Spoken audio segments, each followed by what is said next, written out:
Hi, I'm Haaz Sleiman, and you're watching WOLV TV. Enjoy.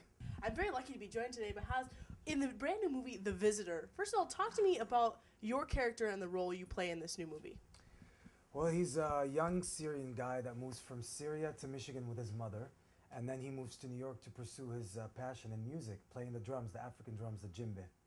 And he has a beautiful girlfriend from Senegal. When I hear you talk about playing the African drums, I hear that you took like an 8-week boot camp to learn how to do this. Can you talk to me about this? Yeah, I sure did. It's funny, Richard Jenkins, that plays Walter Vale, whom I teach in the film, he knew how to drum more than I did.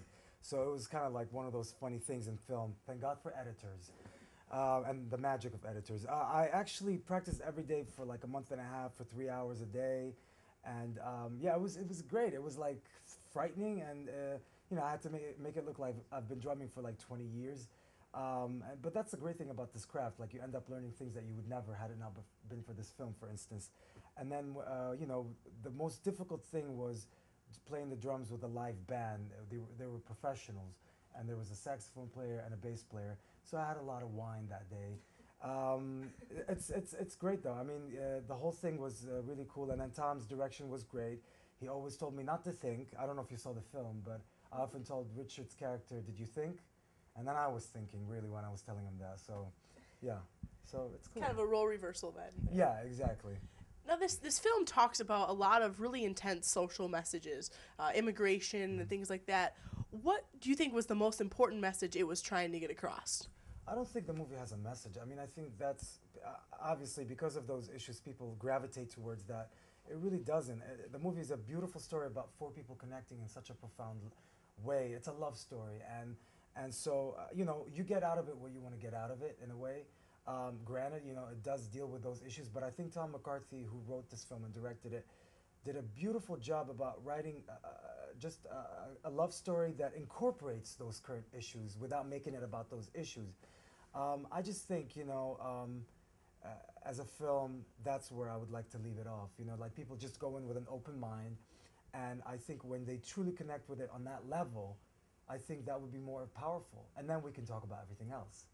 You know. So you were back in Detroit. This is home for you. Talk to me. How did you get your start in your career? How did you decide that acting was what you wanted to pursue? And Uh, I moved to Michigan from Lebanon and then to New York, sort of like Tarek.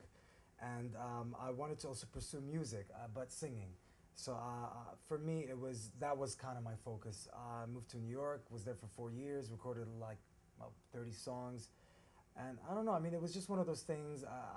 After a while, I discovered that that's not really what I wanted to do. Acting was always in the back of my mind. And then just pursued it fully. And then moved to LA, and the rest was history. so, what's your favorite part about coming home? What are some things that when you come back to Detroit you have to do? Food. Food, you gotta love the food. It's the best food. Dearborn has amazing restaurants and great, great food and a lot of hookahs. I like hookahs. Yeah, and then it's great. It feels like home every time I come here. There's something about Detroit. It's the first city that I came to when I moved to America. So, I love it. I love it every time. And I have an aunt that lives here. I have my ex-wife, whom I'm friends with. So, it's great. Yeah. And are you a fan of the athletics here in Detroit? Is there a specific team maybe that you root for? Yeah. That's the one thing that I'm still trying to work at. I'm more of a soccer fan Okay. because I grew up back in Lebanon, but I'm working on it. So have you gone to see David Beckham yet in LA? No, I haven't had a chance yet. No. Well, he scored his first goal not too Yeah, long ago, so yeah, that's pretty yeah. exciting. Good That is news a- for American soccer. That is good news for American soccer. Absolutely, yeah. But no, I'm really need to more get into that. I haven't done that yet. So. So, with regards to this film, explain to me why should University of Michigan students, because we're from U of M, why should they go see this film? What's going to draw them to The Visitor? I think everyone should go see this film. I mean, whether it's U of M students or any other kind of students or anybody, because this movie is again a reflection of how the world is smaller today.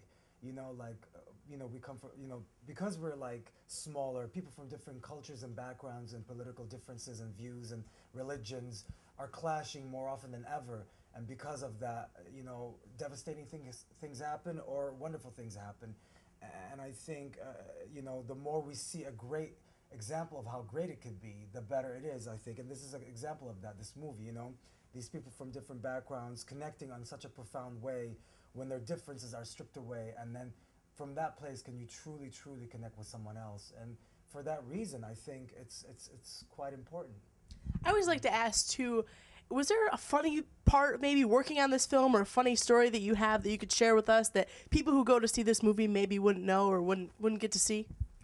Funny part. Everything was funny. And, you know, off screen, there was a lot was going on.